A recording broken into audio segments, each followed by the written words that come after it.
ఆనందమానందకరం ప్రసన్నం జ్ఞానస్వరూపం నిజబోధరూపకం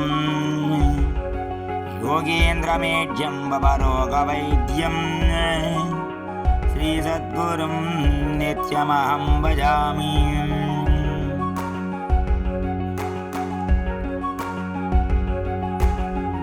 కేపీపాలెం ఉప్పులూరు వారి మెరకలో వేంచేసినటువంటి శ్రీ షిరిడి సాయినాథ మందిరంలో ప్రతి నెల కూడా మాస శివరాత్రి రోజున సాయంత్రం ప్రదోష వేళ విభూతితో పుష్పాలతోటి 108 నామాలతో అర్చనా కార్యక్రమం భక్తులందరూ కూడా అత్యంత భక్తి శ్రద్ధలతోటి జూలై 4వ తారీఖు 2024వ సంవత్సరం జ్యేష్ఠ బహుళ చతుర్దశి రోజున జరిగినటువంటి సామూహిక సద్గురు సాయి ఆరాధన కార్యక్రమంలో భక్తులందరూ కూడా అత్యంత భక్తి శ్రద్ధలతోటి పాల్గొనడం జరిగింది.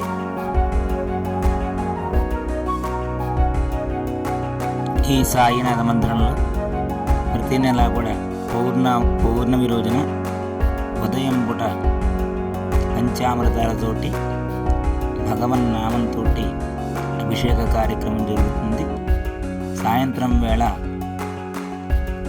సత్సంగం భజన కార్యక్రమం అనంతరం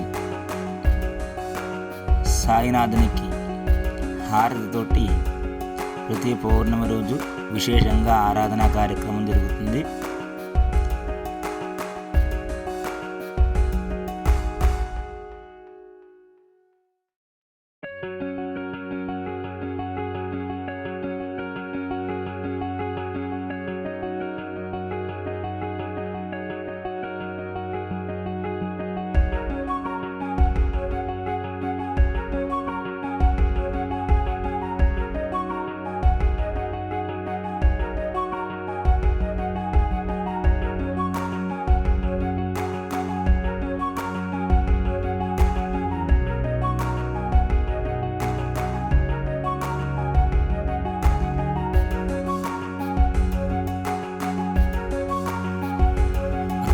సముద్భూతం ద్వారకామయవాసినం భక్తాభీష్టప్రదం దేవం సాయినాథం నమామ్యహం.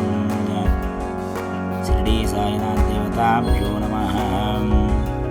ధ్యాయామి ధ్యానం సమర్పయామి.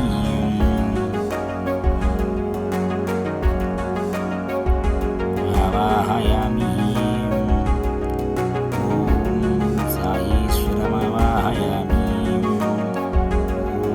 సద్గురుమావాహయామి. ఓం సాయినాథమావాహయామి. ఓం షిరిడీవాసమావాహయామి. ఓం భక్తవత్సలమావాహయామి. ఆవాహం సమర్పయామి.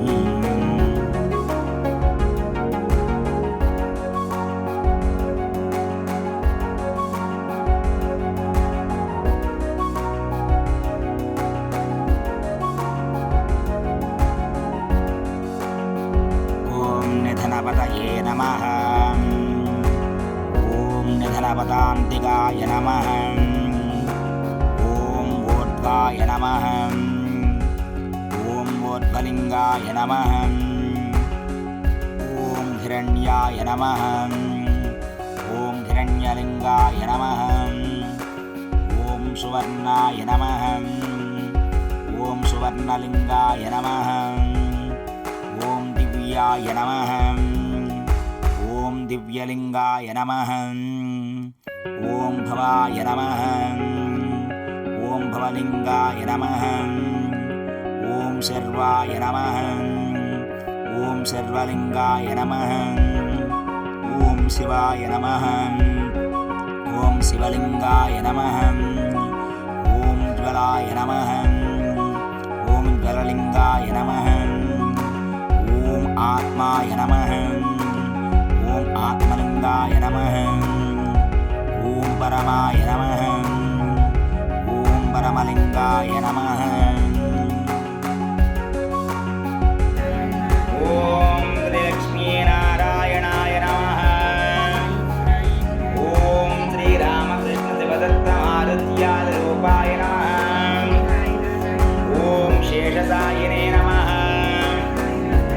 ॐ गोदावरीतटशिरडिवासने नमः ॐ भक्तहृदयालयाय नमः ॐ सर्वभृत्वासिने नमः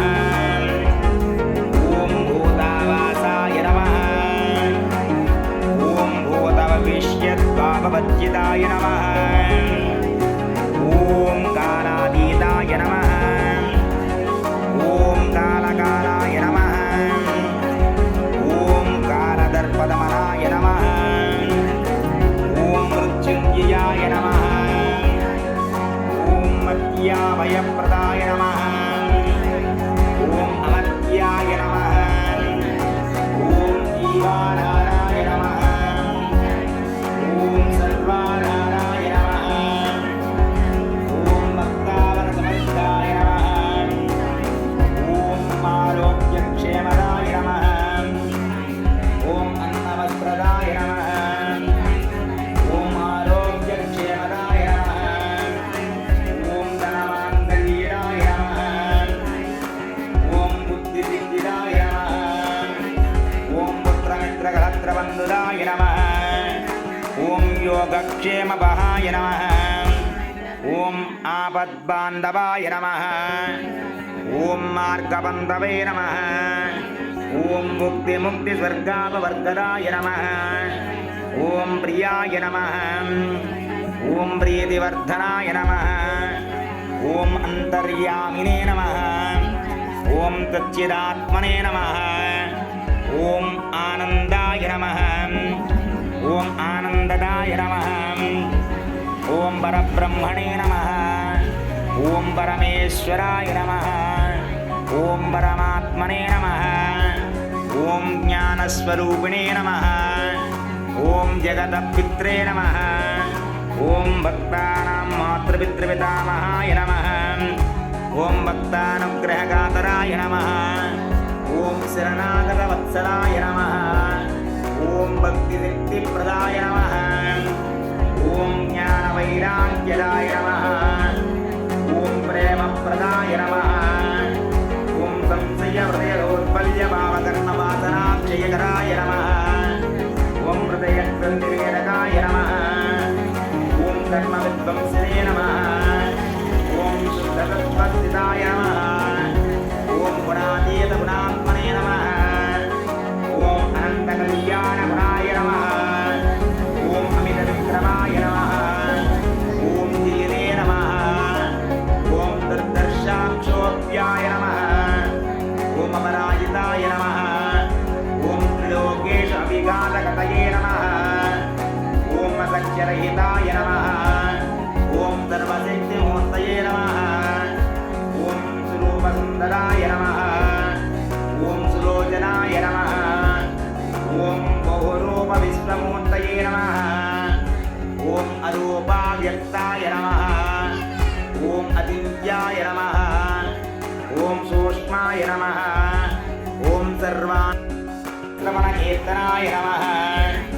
ॐ तीर्थाय नमः ॐ वासुदेवाय नमः ॐ सदाङ्गतये नमः ॐ सत्परायणाय नमः ॐ लोकनाथाय नमः ॐ पावनानघाय नमः ॐ अमृतांशवे नमः ॐ भास्करप्रभाय नमः ॐ ब्रह्मचर्यतपश्चर्यादिसुव्रताय नमः ॐ सत्यधर्मपरायणाय नमः ॐ सिद्धेश्वराय नमः ॐ सिद्धसङ्कल्पाय नमः ॐ योगीश्वराय नमः ॐ भगवते नमः ॐ भक्तवत्सलाय नमः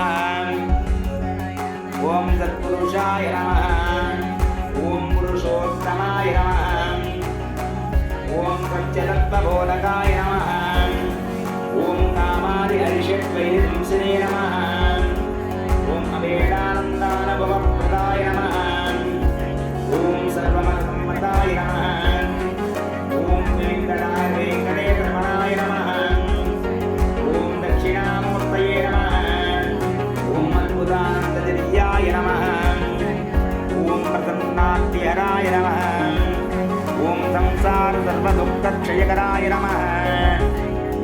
सर्वविदे नमः ॐ सर्वतोमुखाय नमः ॐ सर्वान्तर्बहिस्थिताय नमः ॐ सर्वमङ्गलकराय नमः ॐ सर्वाभीष्टप्रदाय नमः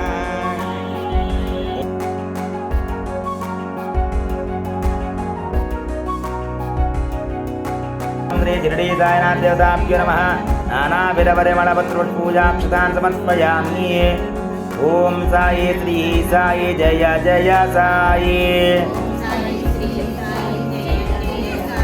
ॐ साई श्री साई जय जय साई ॐ साई श्री साई जय जय साई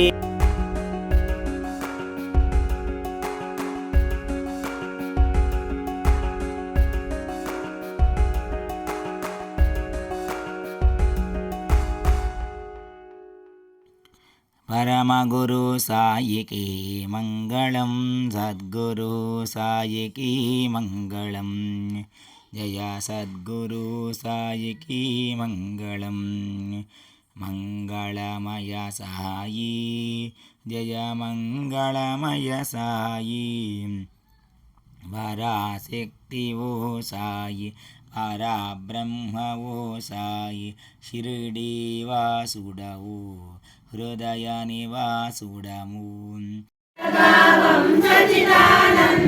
ओंकार नामं सद्गुरुचरणं समरसभावं परमपवित्रम् अनन्तनामम् आधारभूतम् श्रीरङ्गधामं सद्गुरुमार्गम् गोविन्दनामं गोपालनामम् जय जय नादं गानविनोदम् गोविन्दनामं गोकुलवासम्